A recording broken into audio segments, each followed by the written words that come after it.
ഇപ്പോൾ പാലക്കാട് പന്നിയങ്കര ടോൾ പ്ലാസയിൽ ഡിവൈഎഫ്ഐയുടെ പ്രതിഷേധം നടക്കുകയാണ്. ടോളിൽ പ്രദേശവാസികൾക്കുള്ള സൗജന്യം തുടരണമെന്നാവശ്യപ്പെട്ടാണ് ഈ ഡിവൈഎഫ്ഐ പ്രതിഷേധം സംഘടിപ്പിക്കുന്നത്. സച്ചിൻ വള്ളിക്കാട് വിവരങ്ങളുമായി ചേരുന്നത്. സച്ചിൻ, വലിയൊരു പ്രതിഷേധമാണ് ടോൾ പ്ലാസയിൽ നിന്ന് കാണാൻ സാധിക്കുന്നത്.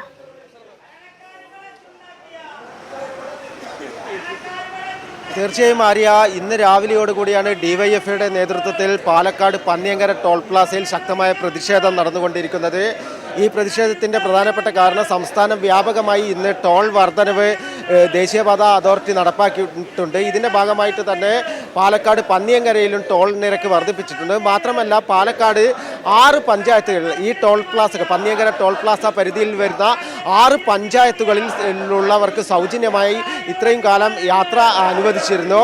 ആ യാത്ര അനുവദിക്കാൻ സമ്മതിക്കില്ല, 7.5 കിലോമീറ്ററാക്കി ചുരുക്കണം എന്ന ഒരു നിബന്ധന ദേശീയപാത അതോറിറ്റി വെച്ചിട്ടുണ്ട്. ഇതിനെതിരെയാണ് ശക്തമായ രീതിയിൽ ഡിവൈഎഫ്ഐയുടെ നേതൃത്വത്തിൽ ഇപ്പോൾ പ്രതിഷേധം പന്നിയങ്കര ടോൾ പ്ലാസയിൽ പുരോഗമിച്ചുകൊണ്ടിരിക്കുന്നത്. ഡിവൈഎഫ്ഐ വടക്കാഞ്ചേരി ബ്ലോക്ക് കമ്മിറ്റിയുടെ നേതൃത്വത്തിലാണ് ഇപ്പോൾ പ്രതിഷേധം പുരോഗമിച്ചുകൊണ്ടിരിക്കുന്നത്. ഇപ്പോൾ സ്ഥലം MLA കൂടിയായിട്ടുള്ള PP സുമോദ് MLA നമ്മളോട് ഇപ്പോൾ ചേരുന്നുണ്ട്.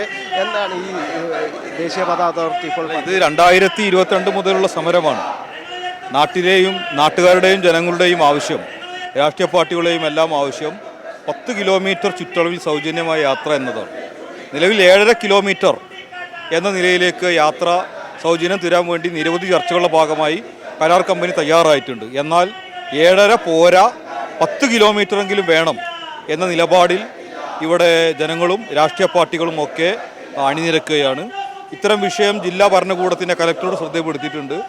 ADM ഉൾപ്പെടെയുള്ള ഉന്നത ഉദ്യോഗസ്ഥന്മാർ 11 മണിയോടുകൂടി വടക്കഞ്ചേരിയിലേക്ക് എത്താമെന്ന് അറിയിച്ചിട്ടുണ്ട്. തീർച്ചയായും ഈ പ്രശ്നം ചർച്ചയിലൂടെ പരിഹരിക്കും. തീരുമാനമായാൽ മാത്രമാണോ പ്രതിഷേധം അവസാനിപ്പിക്കുന്നത്? 10 കിലോമീറ്ററെങ്കിലും വേണമെന്നതാണ് സമരക്കാരുടെ ആവശ്യം. ഞാൻ ഉൾപ്പെടെയുള്ള ജനപ്രതിനിധികൾ ഈ ആവശ്യമാണ് ഉന്നയിക്കുന്നത്. സ്വാഭാവികമായും അത്തരം പ്രശ്നങ്ങളുമായി ബന്ധപ്പെട്ടുകൊണ്ട് നിരവധിയായ ചർച്ചകൾ നടന്നു. ദീർഘദൂര വാഹനങ്ങളിൽ നിന്ന് ഒരു ടോൾ പിരിച്ചോട്ടെ, അതിന് നമ്മൾ എതിരല്ല.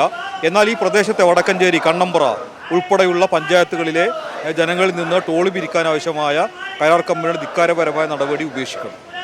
തീർച്ചയായും 11 മണിയോടുകൂടെ ഈ വിഷയത്തിൽ കലക്ടറും ADM അടക്കമുള്ളവർ ചർച്ച ചെയ്യുമെന്നാണ് MLA തന്നെ അറിയിച്ചിട്ടുള്ളത്. അതിനുശേഷം മാത്രമേ തീരുമാനമായതിന് ശേഷം മാത്രമാണ് ഡിവൈഎഫ്ഐയുടെ നേതൃത്വത്തിലുള്ള ഈ ശക്തമായ സമരം അവസാനിപ്പിക്കുകയുള്ളൂ എന്ന് തന്നെയാണ് ഡിവൈഎഫ്ഐ പ്രവർത്തകരും അറിയിച്ചിട്ടുള്ളത്. ആര്യ, തീർച്ചയായും ടോളിൽ പ്രദേശവാസികൾക്കുള്ള സൗജന്യം തുടരണമെന്നാവശ്യപ്പെട്ടാണ് ഇപ്പോൾ ടോൾ പ്ലാസയിൽ ഡിവൈഎഫ്ഐയുടെ നേതൃത്വത്തിൽ വലിയ പ്രതിഷേധം നടന്നുകൊണ്ടിരിക്കുന്നത്. സച്ചിൻ വള്ളിക്കാടാണ് തത്സമയ വിവരങ്ങൾ നൽകിയത്.